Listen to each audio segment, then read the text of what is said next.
How many of us feel unlimited? Okay. Good. Some days, most days. Yeah. I know. It's challenging. It can be very challenging sometimes.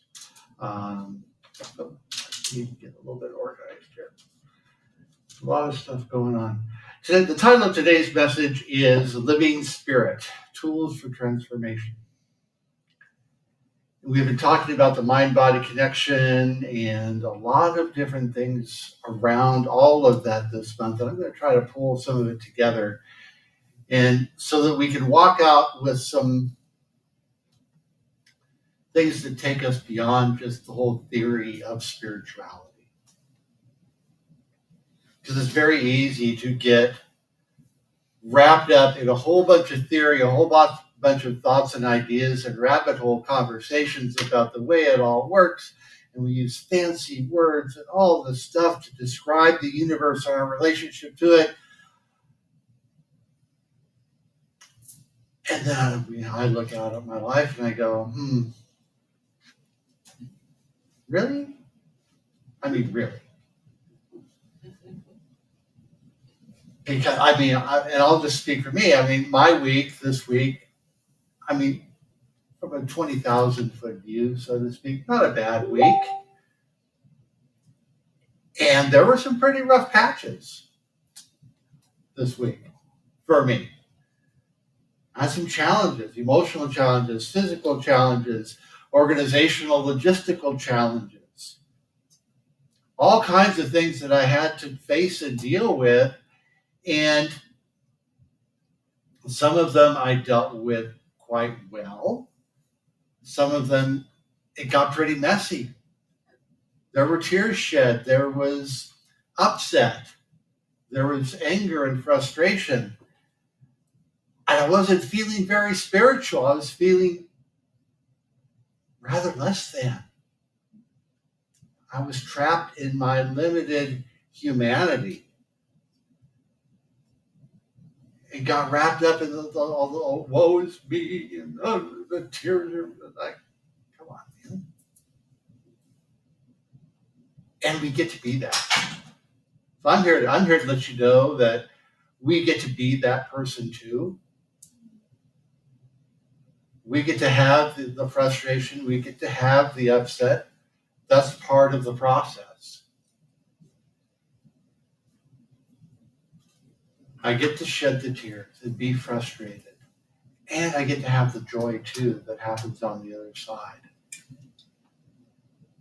I get to feel the love that comes forward when somebody opens their heart and stays present with me as I'm going through that. I get to have that too. And I get to have the joy and the love and the sense of caring and compassion when I allow myself to show up for somebody else in that way as well.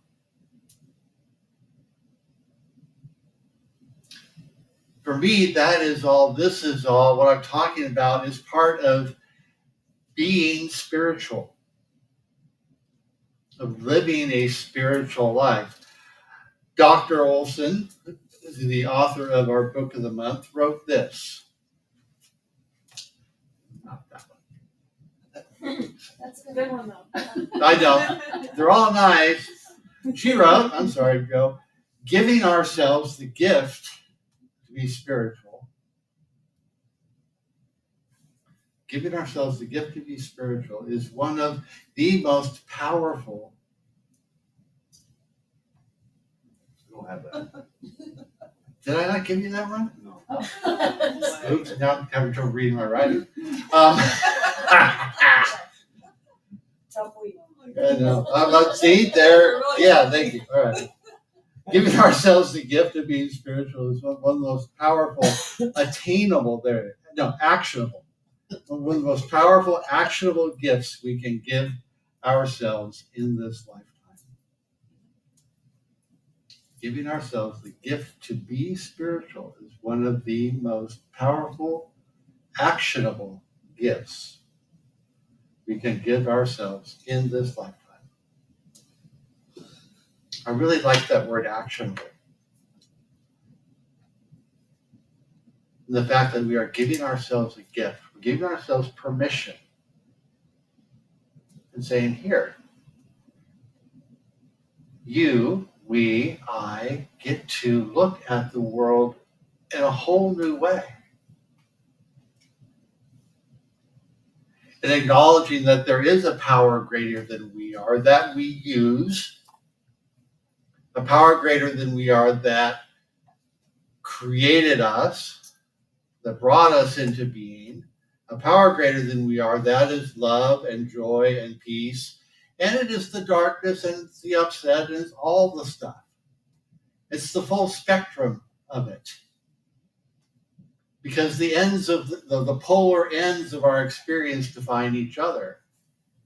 And it's true. In truth, it's not simply a line, it's a circle. It's something that circles back upon itself. Because it's a whole system that we are engaged in, a whole system that we're participating in.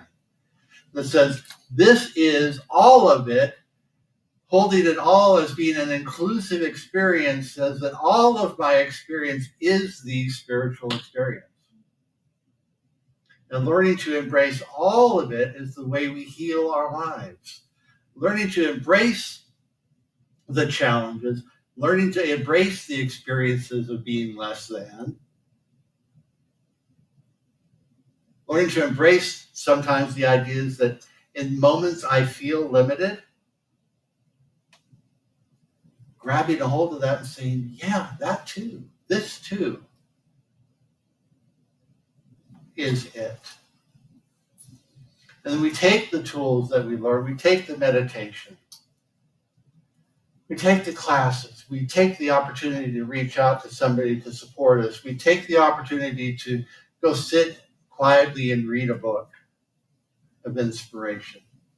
Take the time to go sit in the garden or somewhere and journal. Take the time to go sit in the corner with some quiet music, a cup of tea, coffee, a snack, and just be with me. And maybe shed a tear. And let that be okay. Because in those moments when I know that for myself, and I suspect it's true for you too, is that in those moments when I start pushing back against things, I start pushing back against experiences, I start pushing back against change, I start pushing back against the natural flow of things, that is when the trouble starts. When I start arguing with what is clearly the flow of life, that's a losing battle. That was very much part of my experience this week. I started pushing back against stuff that I had no control over. Really?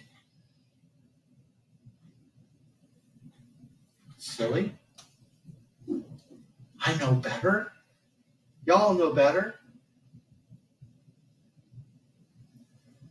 And I got the opportunity to learn it again.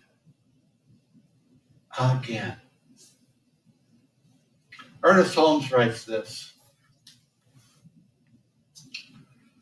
the practice of truth is personal to each.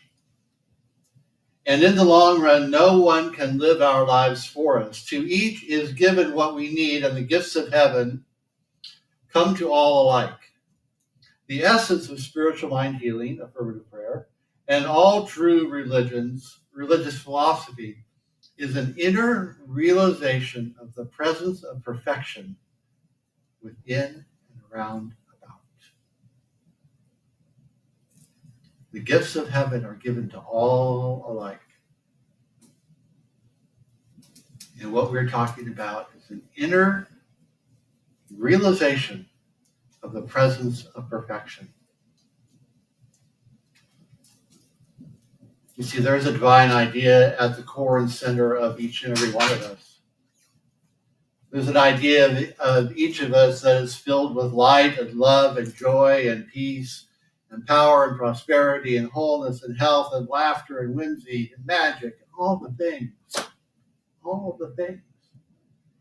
And part of that equation is sometimes shadow stuff. It's sadness. It's upset. It's choppy waters along the way. Because along the way in our lives, we take on ideas that say, maybe I'm limited, maybe I'm not enough. Maybe, every time I grab a hold of somebody and love them, they leave. Maybe I get a message along the way that said, you know what, if you speak too loudly, you're going to get smacked down.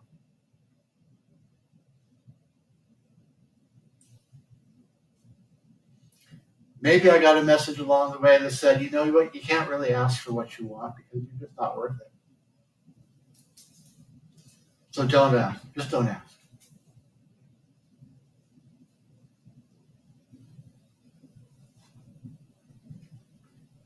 And we get to move through those things. We get to learn that, yes, I get to ask. Yes, I deserve the good things in life. Yes, I am worthwhile. Yes, I get to speak my mind. Yes, I get to have the good things. And as soon as I begin to accept that, as soon as I begin to speak that for myself, then what happens? The universe comes along and says, okay, sure, as you believe.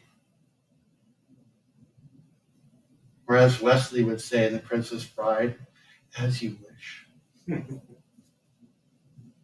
As you wish.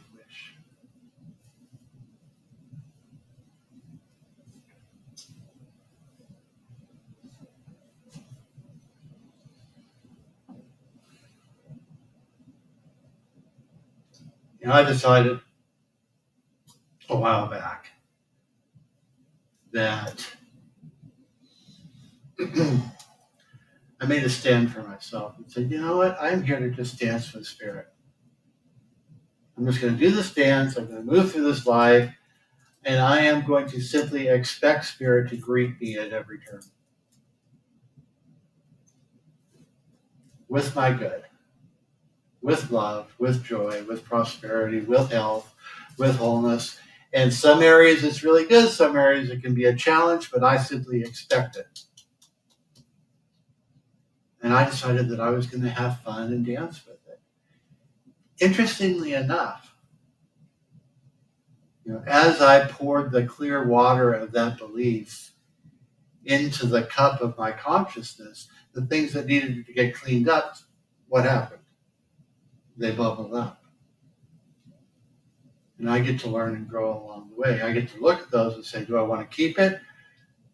Do I want to let it go?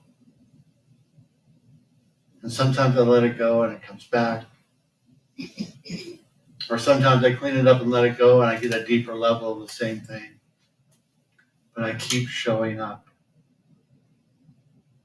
I keep moving forward. I keep doing the practice. I keep doing the writing, the meditation, the prayer work, the journaling, talking to people, teaching classes, taking classes, looking for opportunities to learn and grow. And sometimes I have to, and I'm sure I might be the only one. I just have to take time out. No? Y'all just keep going, hammering away day after day after day, or do you take a break? Take a break. Yeah, take a break. Sometimes we take a break and we stop pushing, and that's okay too. Because who's writing the script of your life? You are. And I get to write the script of my life and allow it to unfold. And that script is all about how I choose to respond to what's happening. How I choose to respond to what's happening. Dr. Olson goes on to say in her book, the book of the month this week, the key to health and wellness comes from allowing the spirit and soul to imbue us with health and life.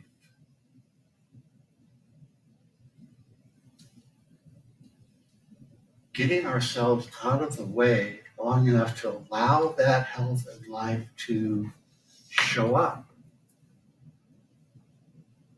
to choose differently, to choose to be like the guys were singing, to choose to be unlimited,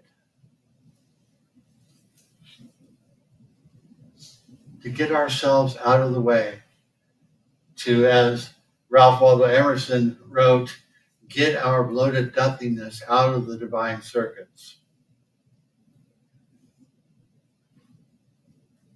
to get our limited, mushy beingness out of the way so that spirit can work, to choose differently, to come to a place where I can accept that I am indeed greater than I may have imagined yesterday, because it's today. And I woke up brand new. I woke up refreshed. My consciousness went to work while I was asleep, reorganizing, rehashing, reframing everything based on all the new information I took in the previous day. And I wake up in the morning and I'm like, oh yeah, that. Oh yeah, I get to be more today. Oh yes, I get to learn more, love more, be more, express more, because I am all brand new today, because I got refreshed. I got renewed and reconstituted as I was sleeping, and I woke up changed. Changed.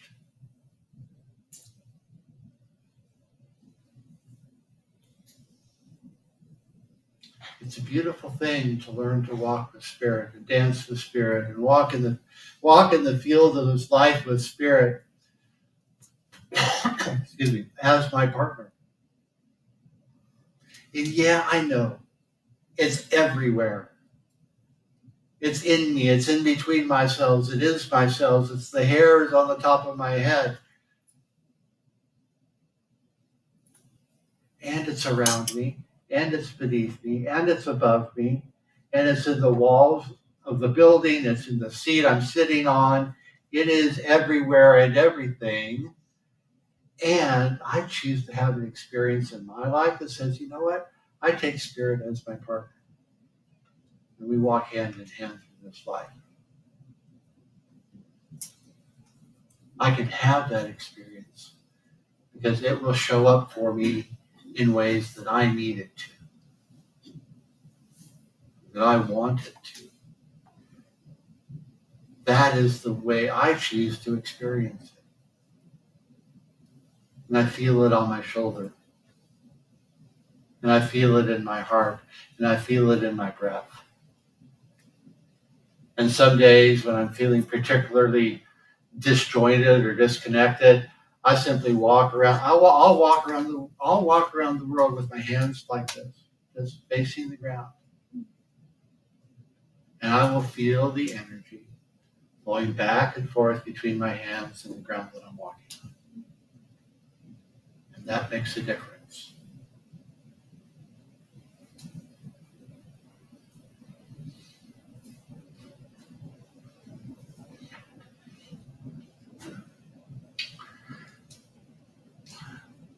Towards the end of the book, Dr. Olson writes that grace is the soul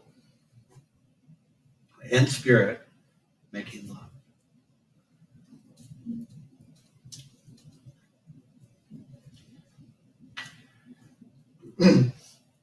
Grace is the soul and the spirit making love.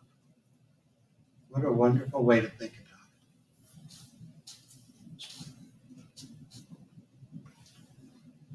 I choose, we can choose, you can choose to walk in that space, to walk in grace, to walk through our lives surrounded by an energy and an atmosphere so loving and caring that it is ecstatic.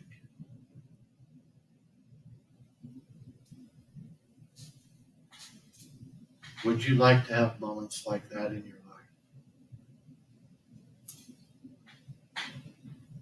then let's choose that today for ourselves.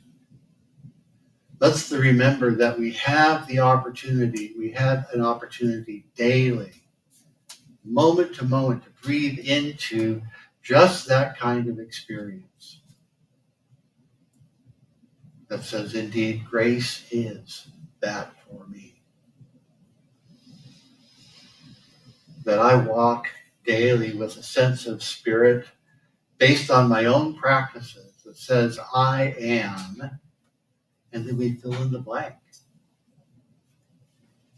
I am loving, I am joyful, I am caring, I am magical, I am happy, healthy, and whole, because every time we use that phrase, I am, what follows is a statement of identity. What follows is a statement that says, this is truly what I am, this is how I show up. This is my nature.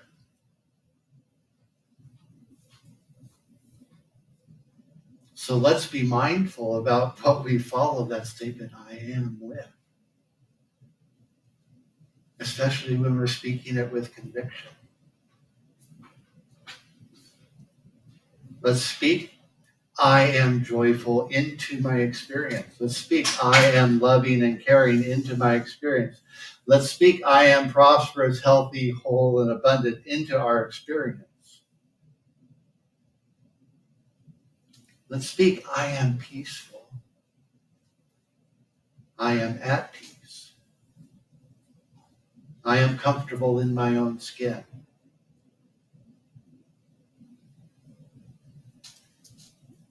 That it's okay to giggle. What would you choose? What would you choose for you, for your experience to be today? Speak it and let it be.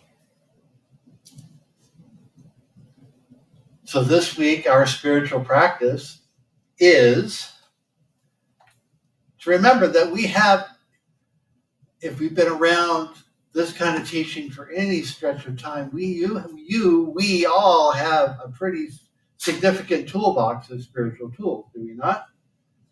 We have prayer, meditation, affirmations, reading, sitting, walking, seeking support, chanting, journaling, participating in classes, workshops, and gatherings, being part of a spiritual community. We have all these tools. And if you want more tools, ask. So the practice this week is to remember that indeed we have tools. And it's up to us to choose to use them. It's up to us to choose to employ them. So that is our practice this week. Okay.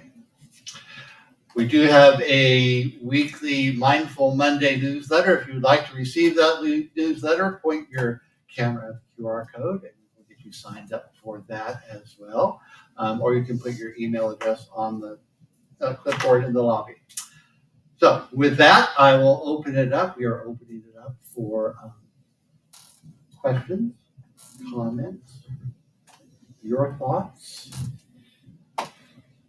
on the topic today. Anything.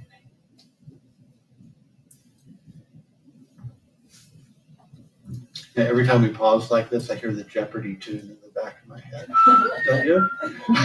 Yeah. I mean, it's just encoded in our DNA. Yeah. Yes, Stephen. You can stay there. I'll bring you the microphone. That's right. Make sure that I know. That's all right. These are all great, and I have been on this strong spiritual journey for about a year now, consistently. I've taken classes. I've got a lot of the tools, and for me, it's finding the time to continue practicing the tools, not continue feeling that I have to learn more. There's something different, or something better, or something easier. Mm-hmm. Can you help clarify that? Yeah. Yeah. You see, employing the tools can be as simple as stopping and taking a deep breath. And eventually what happens is it becomes with practice is that it just becomes automatic. We think we have to sit down and take time and do it in thus in such special way and like all the things. Now there's time and place for that. And at the same time, the practice is a matter of staying conscious enough that I can stop and pause and breathe in the face of conflict. And I bring that up because that is a big one for me. Is having awareness enough that in the face of some kind of trauma response that I might be having, that rather than firing back, I stop and I pause and I breathe. And let that initial wave pass so that I can respond consciously. And from a space of care and love and compassion and authenticity. So, that's it. Okay. Anybody else?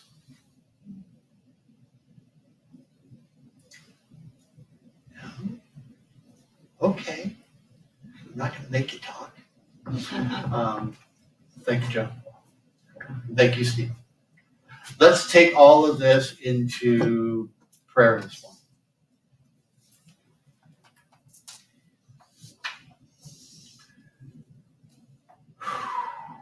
Everybody just take a brief breath in with me and let it go.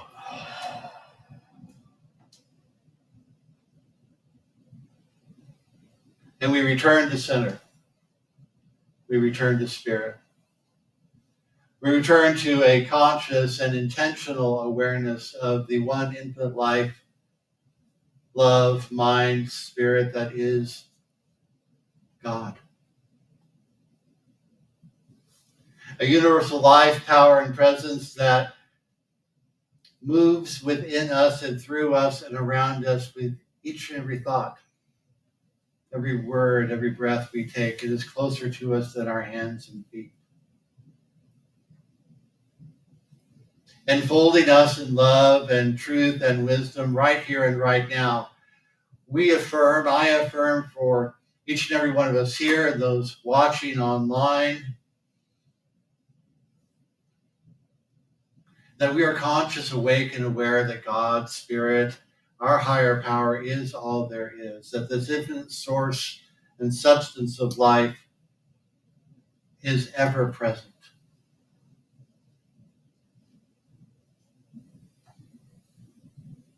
That in this moment we breathe it in, we feel it, we express it as love and joy, as peace, as a wisdom that guides and directs us in each and every moment as we move through our day. It sweeps aside any thought of lack or limitation. It sweeps aside any fear. It sweeps aside any doubt. For it is truly the light, and the light that shines in the darkness.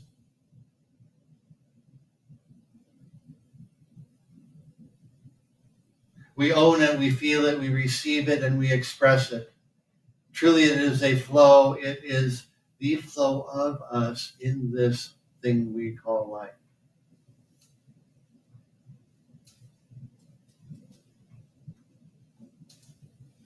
And I know that all of this is true of each and every one of us here. It is true of the community we live in, the community we serve. It is true of anybody who is on their spiritual path in this moment seeking the light. So rather than seek it right now, we simply receive it and we accept it as the truth of our being. And with gratitude, go forward into the rest of this day and every day, knowing and trusting that all of this is truly fulfilled in this moment. That life is good and very good as each and every one of us here. And so we let it be. And so it is.